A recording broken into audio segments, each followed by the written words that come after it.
Luke 14. And it came to pass, as he went into the house of one of the chief Pharisees to eat bread on the Sabbath day, that they watched him. And behold, there was a certain man before him which had the dropsy.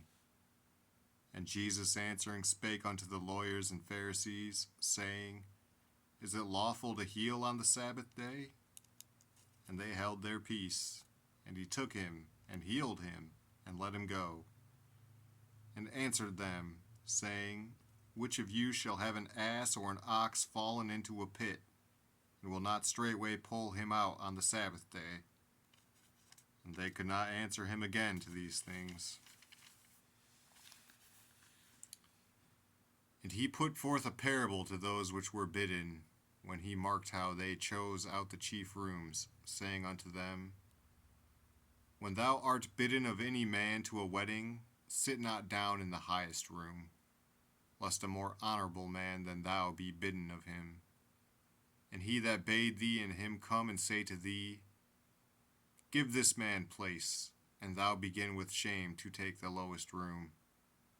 But when thou art bidden, go and sit down in the lowest room, that when he that bade thee cometh, he may say unto thee, Friend, go up higher. Then shalt thou have worship in the presence of them that sit at meat with thee. For whosoever exalteth himself shall be abased, and he that humbleth himself shall be exalted. Then said he also to him that bade him, When thou makest a dinner or a supper, call not thy friends, nor thy brethren, neither thy kinsmen, nor thy rich neighbors, lest they also bid thee again, and a recompense be made thee.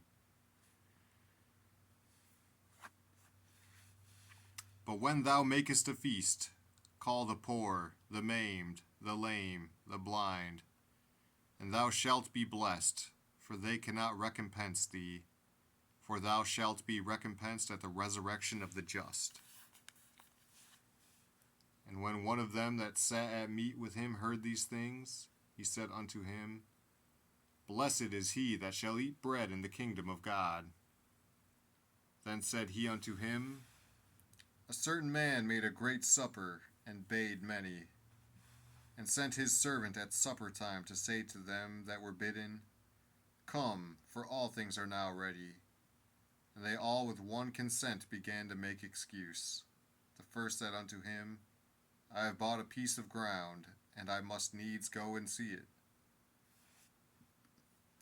I pray thee have me excused. And another said, I have bought 5 yoke of oxen, and I go to prove them. I pray thee have me excused. And another said, I have married a wife, and therefore I cannot come. So that servant came, and shewed his lord these things. Then the master of the house, being angry, said to his servant, Go out quickly into the streets and lanes of the city, and bring in hither the poor, and the maimed, and the halt, and the blind. And the servant said, Lord, it is done as thou hast commanded, and yet there is room. And the Lord said unto the servant, Go out into the highways and hedges, and compel them to come in, that my house may be filled. For I say unto you, that none of those men which were bidden shall taste of my supper. And there went great multitudes with him, and he turned, and said unto them, If any man come to me, and hate not his father, and mother, and wife, and children, and brethren, and sisters, yea, and his own life also, he cannot be my disciple. And whosoever doth not bear his cross, and come after me, cannot be my disciple. For which of you, intending to build a tower, sitteth not down first, and counteth the cost, whether he have sufficient to finish it? Lest haply, after he hath laid the foundation, and is not able to finish it, all that behold it begin to mock him, saying, This man began to build and was not able to finish. Or what king, going to make war against another king, sitteth not down first, and consulteth whether he be able with 10,000 to meet him that cometh against him with 20,000. Or else, while the other is yet a great way off, he sendeth an ambassage, and desireth conditions of peace. So likewise, whosoever he be of you that forsaketh not all that he hath, he cannot be my disciple.